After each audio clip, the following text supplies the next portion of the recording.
to know, when you go around and you teach the principles of having peace, do you think it's important that the leaders of nations buy into the idea so that it can filter through to the people, or you speak more to individuals? Well, let me just clarify one thing. Right. I don't teach and I don't preach. Okay. That's absolutely out of the question for me. Right. All I want to do at most is to say things to people that will cause them, that will evoke something in them, to start thinking for themselves, to start understanding, yes, peace has always been inside of me. If I don't feel that peace, it is because of the obstacles that I have created, not somebody else has created. I have created for myself. You know, distraction. You have to be attracted to a distraction. Because the distraction might be doing something, but then you get attracted to that distraction. And that attraction takes you away from where you want to be attracted to. To be fundamentally sound, a building is built on a foundation. Right. You don't see the foundation. Nobody decorates the foundation because it's buried. But the integral structure of that building, actually the integrity of that building depends not on what you actually see, but what is the foundation. So what is the foundation of a human being? You know, do you want to be happy? I don't see anybody going to any church, any temple, any God and saying, God, I've had too much fun. I'm too happy. Please do something to reduce this happiness. When we get sad, we do that. We say, this is too much sadness. I want to get rid of sadness. What does that tell you? That tells you that we like to be content, that we like to be happy, that we like to be in peace, we like to be in joy, we like to be in clarity. Right. And we don't like confusion. We don't like anger. We don't like fear. We don't like these things. But they're both in us, absolutely. I mean, if I may, I can tell you a little story, if that's okay. Once upon a time, there was a settlement, and in this settlement, a lot of people were living, and there was a chief. And one day, the chief was approached by a young kid, and he said, Chief, I have a question. I'm confused. I have a question. And the chief said, what? He says, but sometimes I see that people are good, and sometimes I see that same people who are good, they're bad. How can this be? I mean, either person is good or person is bad. But he says, no, sometimes people are good and then sometimes they're bad. And the chief said, that's because there are two wolves in us, a good wolf and a bad wolf. And they're fighting each other. So the boy thinks about it and said, why do they fight? So the chief says, so they can have control over you. They can have supremacy over you. So the boy thinks about it and he says, so chief, tell me, which wolf is going to win? And the chief said, the one you feed. So we feed the bad wolf. Wow.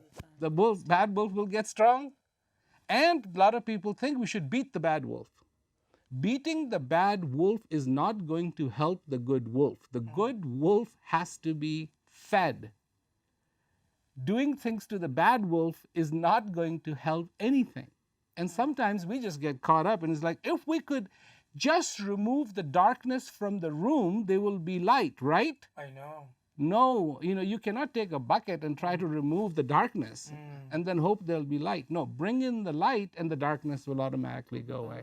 So how do I get there? Somehow, obviously, there'll be sacrifices along the way. No sacrifices. Because you already have it.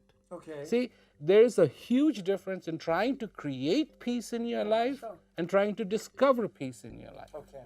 And I'm talking about discovery, not creation. Anything that we have to create, that means that it's not in us already. But peace is in us already. Wow, this is deep. It's more like finding peace in something that is already there. Exactly. It's Okay. discovery. It is Wow. discovery, not creation.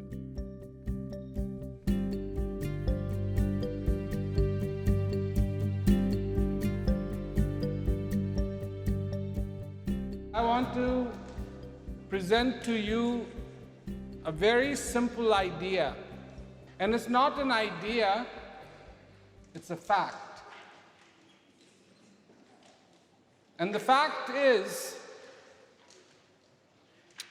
from thought comes action. When the thought is good, the action is good. When the thought is confused, the action is confused. When the thought is bad, the action is bad. Now, bad action will not only hurt people around you, but also hurt you.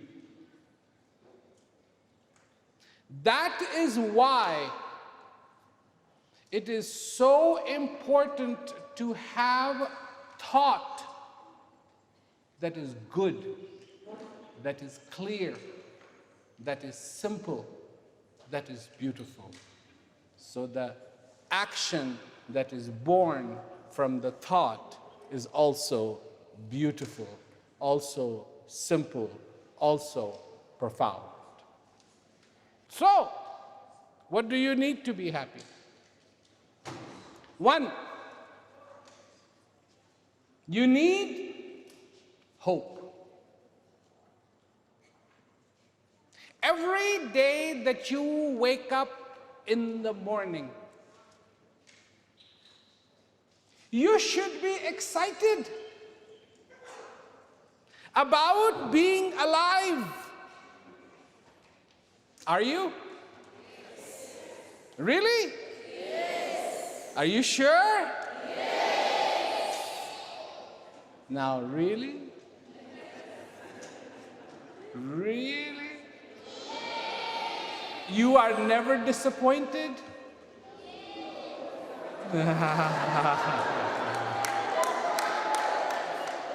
That's the problem. We are saying yes. Remember what I just talked about? First thought, then action. You are saying yes, but you're not thinking.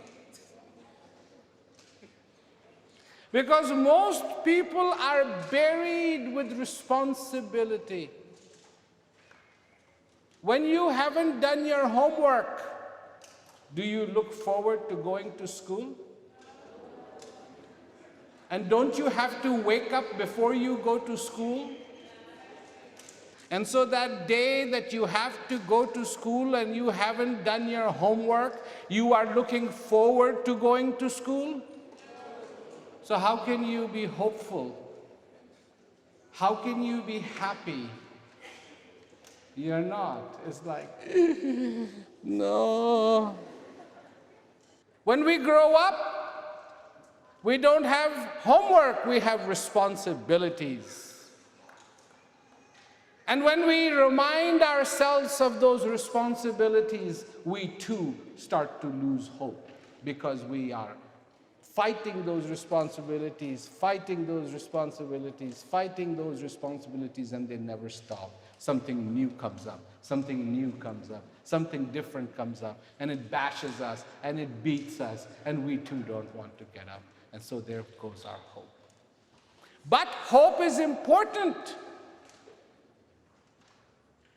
Hope is important. Because without the hope, the person cannot thrive, cannot shine, cannot be happy. We have to feel like we belong. The youth of this country and of the whole world is losing hope. They don't feel like they belong. And when they don't feel like they belong, sadness, fear, anger, disappointment take the place of hope. It isn't just prosperity. It isn't just fulfillment of our ideas that should bring us hope, but the reality of being alive, that is what should bring us hope. The reality of having peace in us, that should bring us hope. The courage that resides in our heart should bring us hope and understanding every single day. So you need hope. And you need gratitude to be happy. What kind of gratitude? Parents teach their children to say thank you. Somebody gives them something, they say thank you. Is that right? And sometimes when you see a little child say thank you, the child will go, thank you.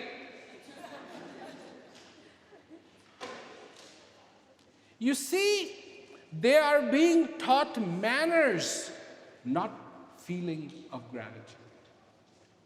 What is gratitude? Gratitude is when somebody does something nice for you. When somebody does something nice for you and you feel good. And you take a little bit of that good that you feel and you give it back to the person who gave you that which made you feel good. That is gratitude. That is true gratitude. So, we teach manners, and there's nothing wrong in manners. We need to learn manners, but we need to understand what really that thank you means. And so, the heart full of gratitude, of understanding, of hope, this is what takes us closer to being happy in our lives.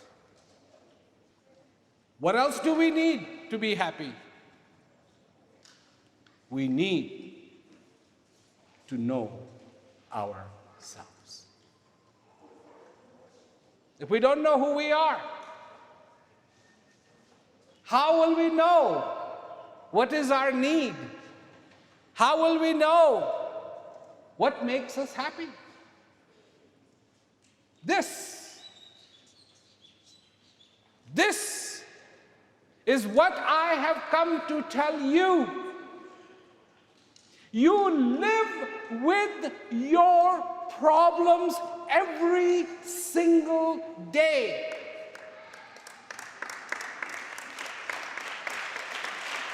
You grow up with your problems. And when you grow up, you begin to believe you too are a problem.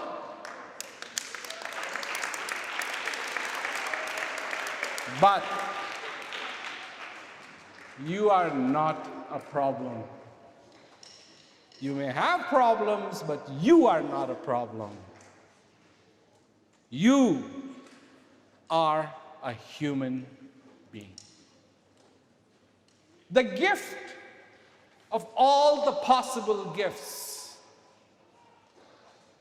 amazing gift that you receive, the gift of being alive every day. This is who you are, not your problems, not your ideas, not your disappointments, but you are a gift. And the peace that you seek is not on some mountain, but the peace that you seek is already in you. Already in you. People say,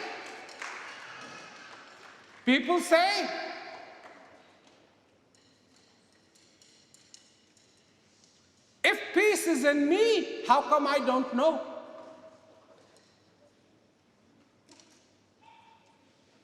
If peace is in me, how come I don't know? So, I ask you, do I have a handkerchief or not?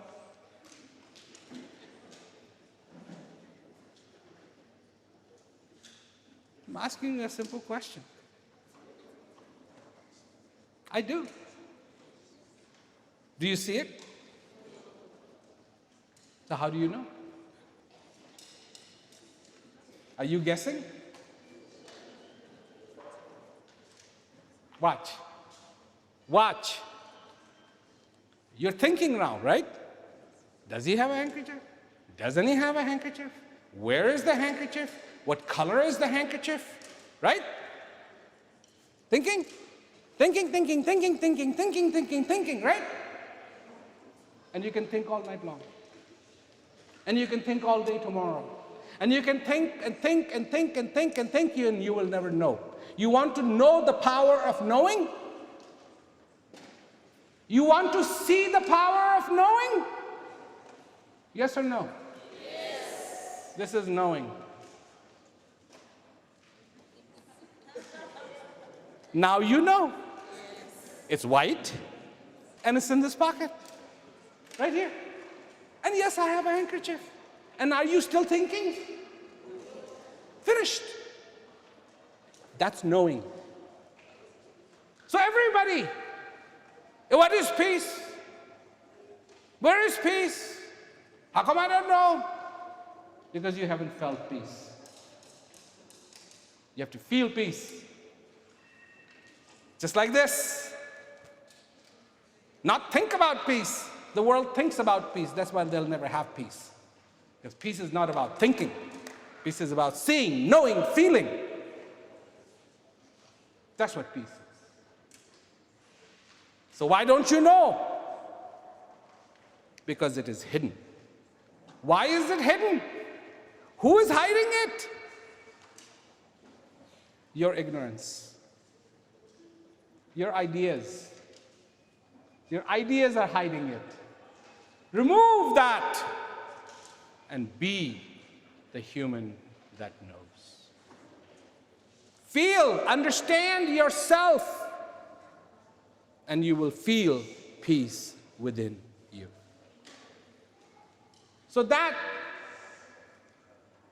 is what it takes to be truly happy, to have hope, to have gratitude, to know yourself, and to not be reliant on others, to stand on your own feet.